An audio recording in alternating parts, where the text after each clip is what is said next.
Hello दोस्तों, आपका स्वागत है कनक न्यूज चैनल में। आइए जानते हैं आज की 5 बड़ी खबरें। हाथरस में 121 की मौत के पीछे किसकी साजिश? सीएम योगी बोले हाई कोर्ट के रिटायर्ड जज करेंगे जांच। हाथरस हादसे पर सीएम योगी ने कहा कि इस प्रकार की घटना केवल एक हादसा नहीं है। अगर हादसा है तो इसके पीछे कौन जिम्मेदार है? अगर यह हादसा नहीं है तो साजिश किसकी है? इसकी न्यायिक जांच होगी। जांच के लिए हाई कोर्ट के रिटायर्ड जज की अध्यक्षता में जांच कराएंगे।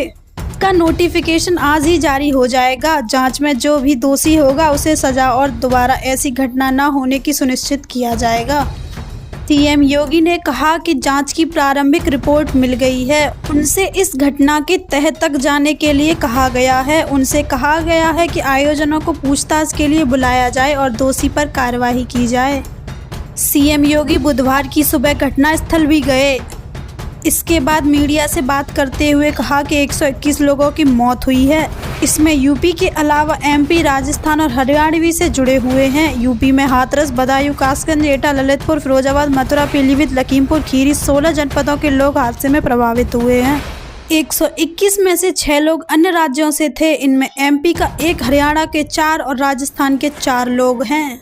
योगी ने कहा कि हाथरस में 31 लोग घायल हैं। इनका हाथरस, अलीगढ़ और मथुरा के अस्पतालों में इलाज चल रहा है।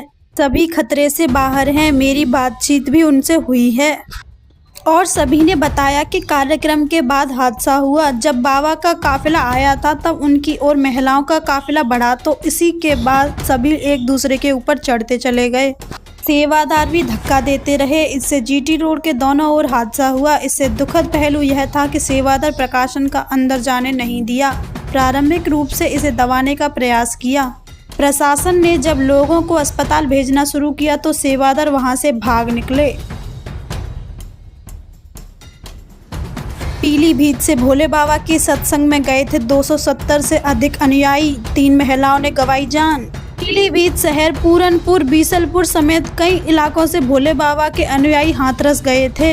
इनमें से 3 महिलाओं की भगदड़ में मौत हो गई। इसकी खबर मिलते ही इनके परिवारों ने कोहराम मचा दिया। हाथरस के सिकंदराऊ में भोले बाबा के सत्संग में गई पीलीभीत जिले की 3 महिलाओं की मौत हो गई। हादसे की सूचना सुनकर मिलने पर मृतकों के परिजनों को रो रो कर हुआ बुरा हाल।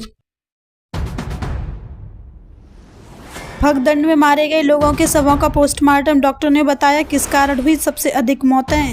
हाथरस के सिकंदराऊ के नेशनल हाईवे स्थित गांव फुलरई मुगलगढ़ी के सहारे खेतों में आयोजित नारायण सरकार उर्फ भोले बाबा के सत्संग के समापन में बाद मची भगदड़ में करीब 121 लोगों की मौत हो गई। एटा के जिले अस्पताल में भगदड़ में मारे गए लोगों के शवों को लाया गया। पोस्टमार्टम के बाद एक वरिष्ठ डॉक्टर ने कहा कि इन लोगों की मौत का प्रमुख कारण दबाव का वजन कम घुटना था। उन्होंने कहा कि भगदड़ के बाद अस्पताल के एक दिन में सामान्य संख्या से 4 गुना अधिक पोस्टमार्टम किए गए। एटा और अलीगढ़ सहित आसपास के इलाकों के विभिन्न अस्पतालों में ले जाया गया। एटा के अतिरिक्त मुख्य चिकित्सा अधिकारी डॉक्टर राम मोहन तिवारी ने बताया कि यहाँ लोग शवों को पोस्टमार्टम हुआ। उन्होंने बताया कि लोगों के शवों को पहचान हो गई जबकि कुछ की बारी है। तिवारी ने कहा कि लगभग सभी की मौत का कारण दबाव की वजह से दम घुटना पाया गया है। न मोदी डरने वाला है और न ही ये सरकार गिरने वाली है। पीएम नरेंद्र मोदी की ललकार।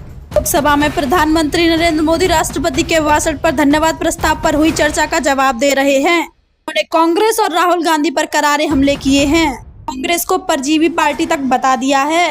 कांग्रेस अगर 99 तक पहुंची है तो सिर्फ सहयोगियों की बदौलत। कांग्रेस अराजकता फैलाने में जुटी हुई है। मोदी ने हिंदू हिंसक बयान पर भी जवाब दिया। कहा हिंदू सहनशील है, हिंदू अपनत्व को लेकर जीने वाला समूह है। इसी कारण भारत का लोकतंत्र विविधताएं उसी के कारण पनपी हैं। आज हिंदुओं पर झूठा आरोप लगाने की साजिश हो रही है। आज से महंगे हो गए जियो और एयरटेल के प्लान। अब रिचार्ज पर खर्च करने होंगे ज्यादा रुपए। जियो और एयरटेल ने अपने रिचार्ज प्लान की कीमत को रिवाइज कर दिया है।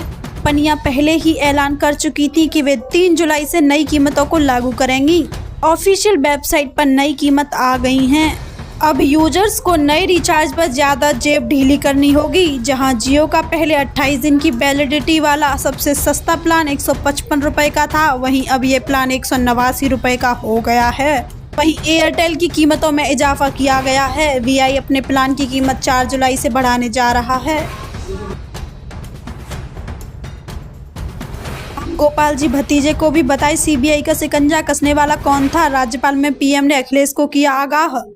प्रधानमंत्री नरेंद्र मोदी ने बुधवार को राज्यसभा में राष्ट्रपति के धन्यवाद प्रस्ताव पर चर्चा का जवाब दिया। पीएम मोदी ने कांग्रेस नेता सोनिया गांधी पर सीधे हमला किया और कहा, पिछली सरकारें ऑटो पायलट और रिमोट कंट्रोल पर चलती थी। पीएम के संशोधन के दौरान पहले विपक्षी सांसद ने हंगामा किया, फिर राज्यसभा के वॉकआउट भी किया गया। पीएम मोदी ने कहा, पहले एजेंसियों का दुरुपयोग किस तरह होता था। यह बताना चाहता हूं कि पीएम मोदी ने मुलायम सिंह यादव का बयान पढ़ा और कहा, राम गोपाल जी नेताजी कभी झूठ बोलते थे क्या। भतीजे को भी बताएं कि शिकंजा किसने कसा था। पीएम ने सुप्रीम कोर्ट को भी टिप्पणी की याद दिलाई, जिसमें सुप्रीम कोर्ट ने सीबीआई को पिंजरे में बंद तोता बताया था। पीएम मोदी ने कहा, हमारे लिए भ्रष्टाचार के खिलाफ कार्रवाई एक मिशन है। ये हमारे लिए चुनाव में हार जीत का विषय नहीं है। 2014 में जब सरकार बनी तब हमने कहा था कि हमारी सरकार गरीबों के कल्याण के लिए काम करेगी। हमारी सरकार भ्रष्टाचार पर कड़ा प्रहार करेगी, काले धन पर वार करेगी। हम लोगों ने कल्याण की योजना चला रहे हैं। हमने काले धन के खिलाफ कानून बनाया है। सीएम योगी के हाथरस जाने से लोगों की जान वापस नहीं आ जाएगी, अखिलेश यादव बोले। हाथरस में सत्संग आयोजन के दौरान मची भगदड़ में अब तक 121 लोग अपनी जान गंवा चुके हैं। इस हादसे को लेकर समाजवादी पार्टी के सांसद अखिलेश यादव ने योगी सरकार पर हमला किया है। अखिलेश यादव ने कहा, लोगों की मौत की जिम्मेदार यूपी की बीजेपी सरकार है। Thank you for watching my daily videos. Please subscribe my channel. Bye bye.